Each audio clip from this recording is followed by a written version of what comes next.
আবু হুরায়রা রাদিয়াল্লাহু তাআলা আনহু হতে বর্ণিত, সালাসাতু লা ইউকাল্লিমুহুমুল্লাহু ইয়াওমাল কিয়ামাতি ওয়া লা ইউযাক্কিহিম।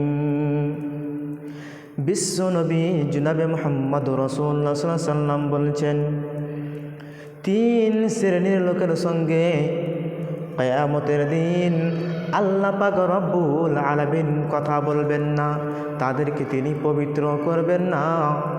অন্য এক বর্ণনায় রয়েছে, তাদের দিকে আল্লাহ পাক রব্বুল আলামিন ফিরেও তাকাবেন না।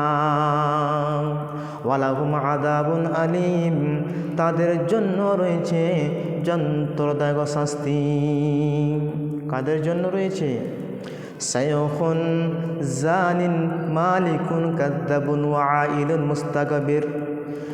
প্রথম নম্বরে বিশ্ব নবীজি বলছেন বৃদ্ধ জেনাকার। 2 নম্বরে বলছেন মিথ্যাবাদী শাসক। 3 নম্বরে বিশ্ব নবীজি বলছেন অহংকার দরিদ্র ব্যক্তি।